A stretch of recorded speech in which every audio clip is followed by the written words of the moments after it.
This last request comes from Benimation, and he's asked me to cover a more obscure anime movie from 1987 called The Story of 15 Boys. We've got all of us, believing in each other as a feeling we can trust. Created by Nippon Animation, The Story of 15 Boys is apparently based on a classic Jules Verne novel, though it's hard to say which one. It's obviously not for his more famous works like Journey to the Center of the Earth, 20,000 Leagues Under the Sea, and Around the World in 80 Days, but according to Dubbing Wikia, the work in question is the 1888 novel 2 Years' Vacation. It was also adapted in 1982 by Toei Animation, and then again in 2013, but with cat characters. Why am I not reviewing that one instead? In any case, the TV special was dubbed in English in 1989, and there would be a VHS release in 1991. The voice cast is filled with those I either don't recognize right away, but the names that do sound familiar mostly come from Saban Entertainment, like Mike Reynolds, Barbara Goodson, Wendy Lee, and Tony Oliver. I would make a joke about how the story about boys getting stranded on an island feels Lord of the Flies-esque, but Wikipedia beat me to it by mentioning how similar it is regarding the struggle to survive. So, let's see what this special has that I can maybe slip in as a reference or two. Somehow. Forgive the visual and audio quality. This was the best I could get off of YouTube. Anyway, we see this one kid, Jack, trying to wake up his brother, Brian. Brian didn't know that Jack is even here, so who even let him on board in the first place? We'll let the narrator explain. My brother Brian, myself, and the others were all students at the Chairman's School for Boys. For summer vacation, our parents had arranged for a 6-week cruise aboard a schooner called the Slooey. We came aboard the night before we were set to sail. We awoke to find ourselves adrift on the ocean. This is pretty much in line with the original novel, right down to everybody's names. So nobody knows how they got adrift, and the crew meant to pilot their ship won't be around until morning. Well, crap! Joel, you should be ashamed of yourself crying like that. Now stop it. You hear me? Shut up! Way to be an adult in this situation, but we're given a chance to learn some of the names of the kids since it's hard to really remember who is who or who's actually important. Brian seems to be a key character, and then there's Gordon, who's pretty uptight despite what's going on. It doesn't matter where we are.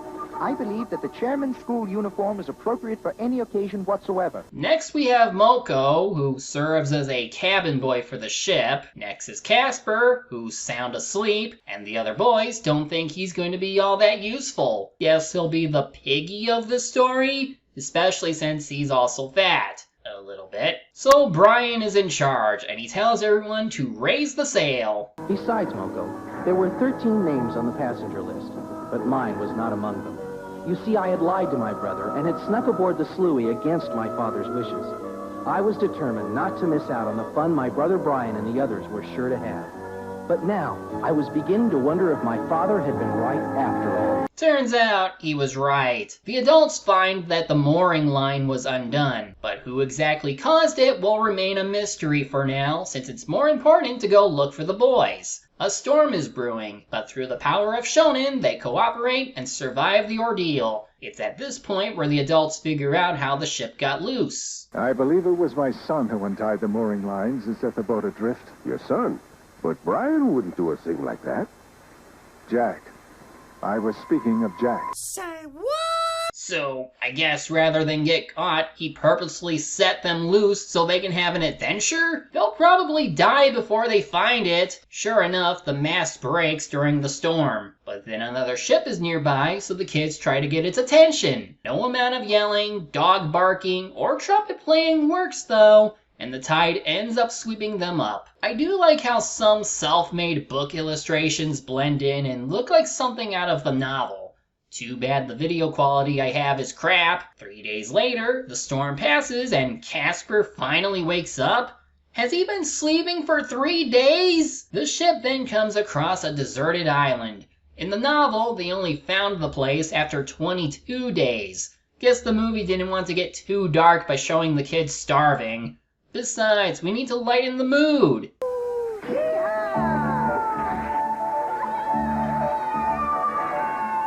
Look here, it's happening more like this at all.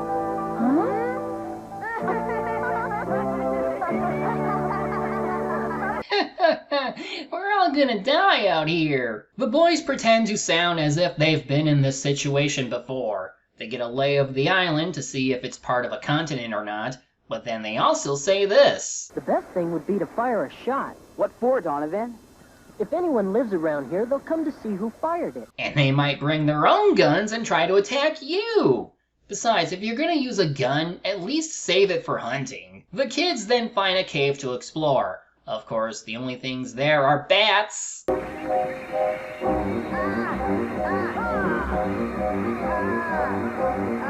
Seriously, I fucking hate bats. They then hear something else, which gets one kid to arm his rifle. But false alarm, it's just Moko.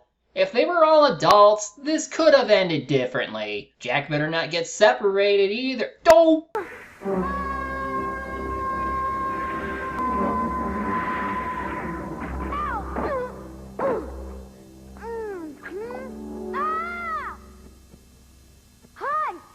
Phew, what a relief. Wouldn't want anything bad to happen in this special. They next find the remains of someone's resting area, which even has books. No corpse or anything, so who knows what happened. Among the books is a journal by someone named Francois, who was shipwrecked in 1807. It even has a map of the island. How do you know? The map could be wrong. Dude, if someone was stranded here before you, I'd trust the notes he kept on this place. Isn't that right, Francois? Huh? See? He agrees. The boys discuss their findings, and some are afraid that they'll end up like the Frenchmen. But Brian is confident about their chances of survival. As long as we stick together. He's right. I know that if we help each other, we can survive anything. I give them a week before they start going feral. Even less if Casper eats all of the food. Unless there's nothing to eat or he's asleep. But if there's anything edible within a square mile, he'll find it. Terrific. At least we won't starve. He's not even the fattest kid in this group. We've got all of us, believing in each other as a feeling we can trust.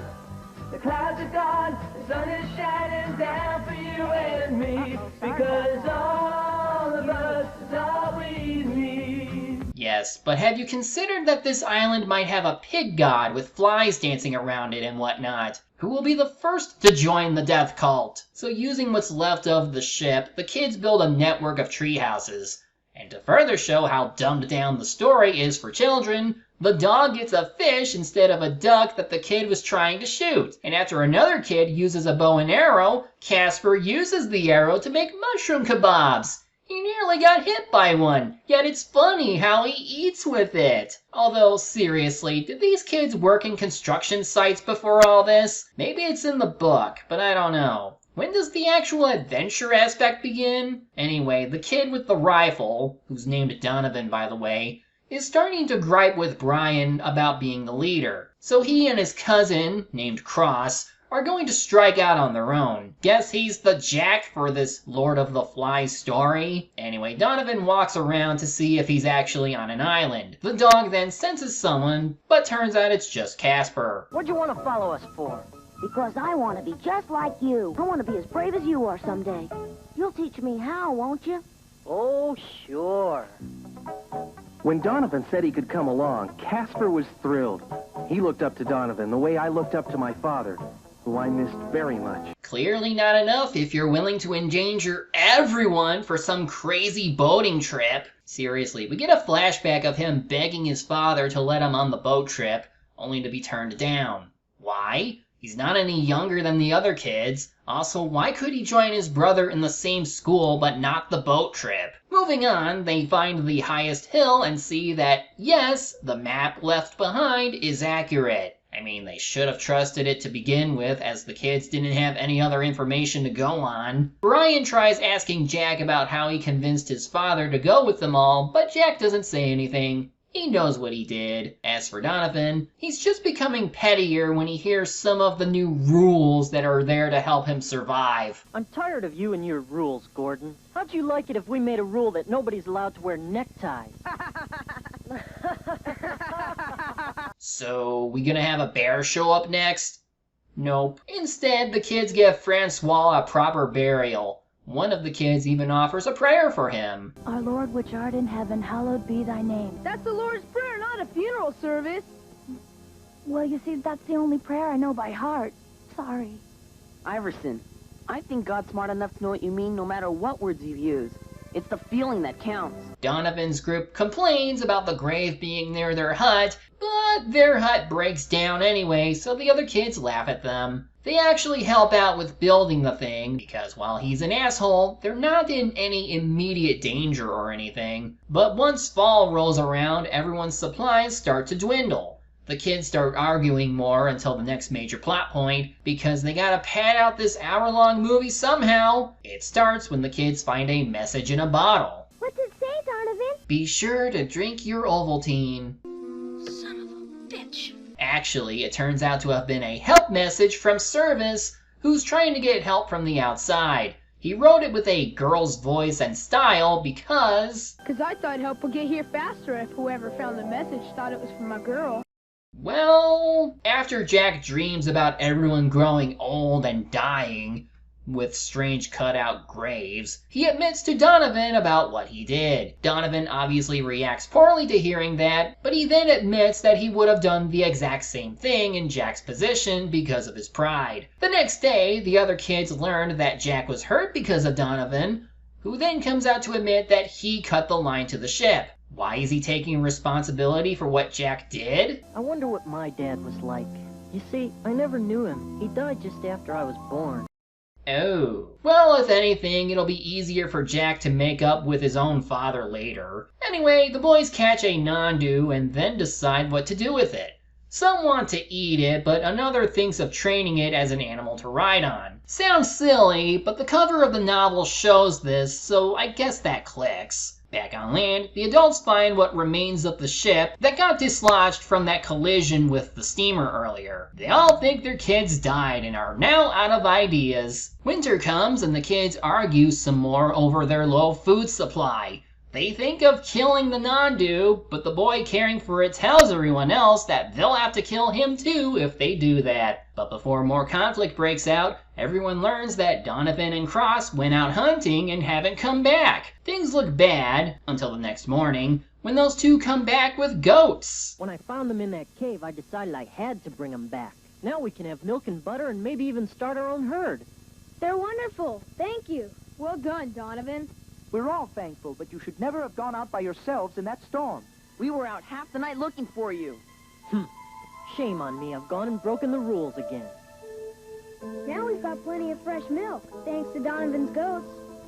Hooray for Donovan! Yes, hooray for Donovan! We're still trapped on this island though. Once spring returns, the boys are feeling better about things. They keep exploring the area and run into an adult woman named Kate. Her ship had a mutiny before catching fire, and the pirates who did it took her hostage before she escaped. There's a good chance that Walston's gang of pirates will show up here on Tierman Island.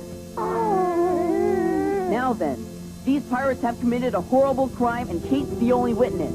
So if they find out she's still alive, they'll do anything they can to stop her from reaching the authorities and telling them what she knows. I mean, if the pirates are nearby, they will probably still come here regardless of where she was. In any case, the kids will need to be careful from now on. But weeks pass without anything bad happening, and Kate actually helps the boys by cooking for them. That was what was missing in The Lord of the Flies, a useful adult figure. The pirates finally show up weeks later, and just as Kate feared, they are planning to murder everyone. I saw the girls alive, is she? In the morning, we take care of all of them. It'll be easy. But, sir, them boys don't know nothing. Enough to hang me. We do them the same as the girl, all of them. The captain is voiced by Mike Reynolds, aka Genai from Digimon, and Bruto in the Brave Frog sequel film. Amazing how much obscure stuff he was in. Anyway, Jack sees a lit cigar and warns the other kids of the pirates. Kate thinks of turning herself in to get them to go away, but the kids convince her not to do it. So on the following day, it becomes a battle between kids with traps and rock slings against pirates with guns.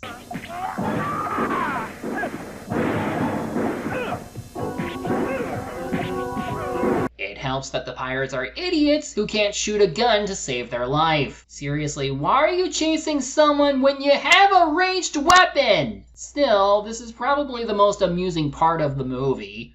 These novels were aimed toward children, so I guess we need bundling villains. Only the captain and his first mate pose any sort of threat as they hold Donovan and Cross at knife point. But Donovan stalls for long enough to lure the captain into a hole.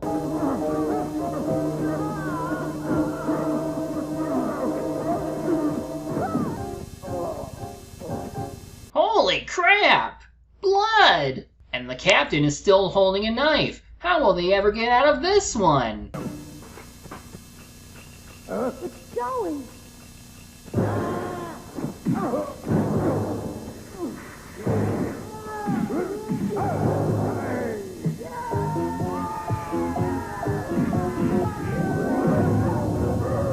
Yeah, about what I expect. So the pirates are captured, everyone recovers after a few days, and Brian and Donovan even make up since the latter really proved himself. Before long, the boys finally spot a ship that can take them home. And of course, Jack and Brian reunite with their father. Man has taken his place.